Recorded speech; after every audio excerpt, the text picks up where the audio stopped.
Harold Francis Callahan, apodado Harry el Sucio, es un inspector de policía de San Francisco, perteneciente al Departamento de Homicidios, aunque algunas veces, por razones disciplinarias o políticas, le trasladan a otros departamentos o es enviado fuera de la ciudad a investigar misiones secundarias. Callahan se ha convertido en el modelo de un nuevo tipo de policía, que no duda en cruzar los límites tanto profesionales como éticos en pos de su propia visión de la justicia, especialmente cuando la ley es mal atendida por una burocracia inepta. Bajo su premisa de proteger a los inocentes y a las víctimas del crimen, no dudará en matar, llegando a acabar con un total de 45 criminales, sin piedad ni remordimiento alguno. La mayoría de estas muertes las ejecuta con su característico revólver, un Smith Adventure M29, que él mismo lo describe como el arma más poderosa del mundo. Este cuenta con un tambor de 6 cartuchos del calibre 44 Magnum, lo que le da una potencia extrema. Y también lo que más destaca de este revólver es la longitud de su cañón, consiguiendo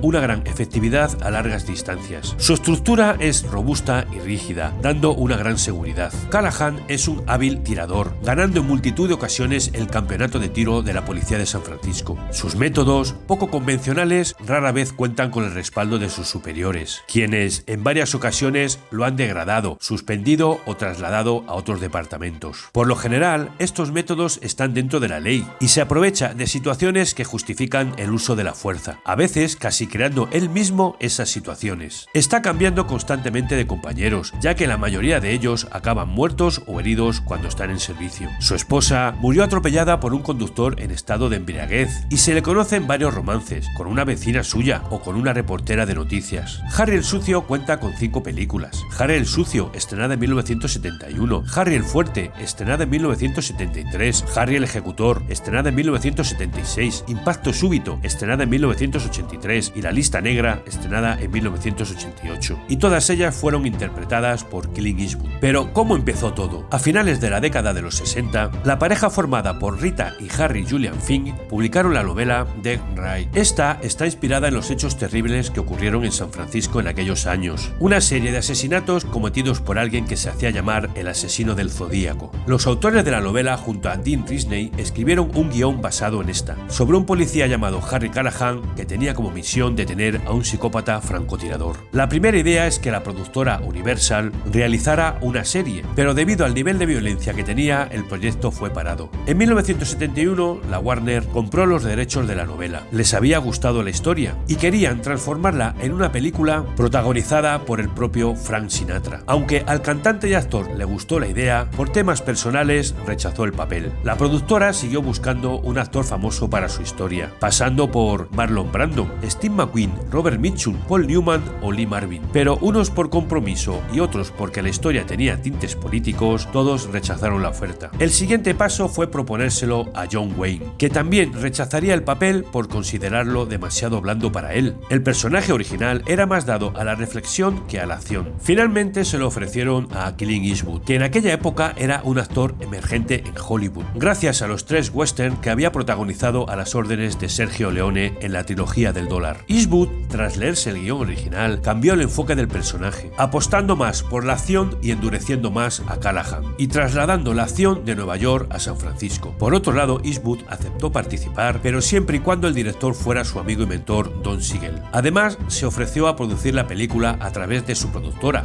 Malpaso, con el apoyo de Warner. Al final, se dio vía libre al proyecto. El siguiente paso fue elegir al asesino despiadado llamado Scorpio, el famoso asesino del Zodíaco, y el papel fue para Andrew Robinson, actor de teatro, con un gran sentido del humor y pacifista. El propio actor comentó: "Cuando me dieron el guión, no entendía el personaje, no tenía nada que ver conmigo, y tampoco entendía cómo alguien podía interpretar a alguien tan violento y demente. Entonces le pregunté al director por qué me había contratado, y me contestó: muy sencillo, porque necesitaba a alguien que tuviera la cara de un niño que canta en un coro de la iglesia. De esta manera, y con un personaje totalmente ajeno a su personalidad, Robinson se convirtió en uno de los villanos más memorables de la historia del cine. El retrato del malvado asesino fue tan realista que algunas personas llegaron a amenazarle por teléfono, y este se vio obligado a cambiar de número. Curiosamente, Robinson no estaba acostumbrado a las armas de fuego, de hecho le asustaban, así que cada vez que tenía que disparar hacía una mueca extraña. Este gesto fue bien aprovechado por el director para marcar más la maldad del personaje. En 1971 se estrenó Harry el Sucio, y fue una de las películas más taquilleras de ese año, y la más popular tras El Padrino. Las andanzas del policía llenaron los cines de medio mundo, sobre todo a los responsables de la película, que no esperaban un triunfo tan rotundo. Era un thriller moderno y trepidante, una brillante muestra del cine policíaco de última generación. Pero por otro lado, era una película que mostraba sin tapujos la realidad cotidiana de los que luchan contra el crimen, detallando la sociedad estadounidense de aquella época. Era un título innovador, aunque muchos se negaron a verlo así. Película polémica en la que un policía, harto de los fallos de un sistema en el que el derecho de los agresores era más importante que los de las víctimas y acabara tomándose la justicia por su mano, no estaba bien visto. Los ataques contra la película, su director y su protagonista no se hicieron esperar, sobre todo por la prensa, que la tachó de fascista, ya que usaba unos métodos poco condicionales. Pero el público de entonces no se dejaba influenciar por las críticas, ya que tuvo un gran éxito y catapultó definitivamente a Eastwood, que reemplazaría a John Wayne como el actor más taquillero. Ahora bien, con este rotundo éxito estaba claro que iban a seguir la historia en la gran pantalla. En 1973 se estrenó Harry el Fuerte, que debido a las acusaciones recibidas por su actuación contra los delincuentes en la primera película, en esta segunda idearon una aventura algo diferente. El inspector se enfrentaría a una organización policial clandestina, dedicada a asesinar delincuentes absueltos por fallos del sistema. Aunque cambió mucho en sí, aún iba acompañado de su famoso revólver. Y en esta ocasión decidieron entrar más en la psicología del personaje. Declarado defensor del sistema aunque este falle, no duda en hacer frente a los policías que se toman la justicia por su mano. Fue una película policíaca correcta, que gustó al público, dando pie a una tercera entrega, pero habría que esperar varios años. Clint Eastwood no quería encasillarse y se centró más en otras películas. En 1976 se estrenó Harry el Ejecutor. El personaje ya había sido copiado varias veces, tanto en el cine como en la televisión, y desde puntos de vista muy distintos. Pero Harry el Sucio era Harry el Sucio, solo había uno. En esta nueva historia se incluyó el personaje de una joven mujer, también policía, con la que Callahan chocará inevitablemente, y sobre todo debido a su machismo que con el tiempo irá desapareciendo, al darse cuenta de que la inspectora es un policía muy competente. La película se consideró más políticamente correcta que sus predecesoras. Eso sí, con más acción que las anteriores. Callahan volvió con espectaculares tiroteos, acabando todo en un enfrentamiento final en una famosa roca, en Alcatraz. Fue un éxito en taquilla. Sin embargo, Clint Eastwood, ya consagrado actor y director, no tenía intención de repetir el personaje. 7 años después, en 1983, Callahan volvió a aparecer, y esta vez en Impacto Súbito, acompañado de la actriz Sandra Locke, esposa de Clint Eastwood, y que en esta película tuvo una de sus mejores actuaciones. En esta ocasión, Harry Callahan es enviado a una pequeña ciudad para resolver un caso de asesinato, lo que le lleva directamente a una víctima de violación. Esta película es la única de Harry el Sucio dirigida por Clint Eastwood, y fue inferior a las 3 entregas anteriores. No hubo sorpresa alguna, aunque sí destaca la música de Lalo Schifrin, siendo uno de los temas musicales más famosos del cine policíaco. En Impacto Súbito aparece una de las escenas más famosas de la saga, en la que Callahan, apuntando con su revólver, dice la frase: "Anda,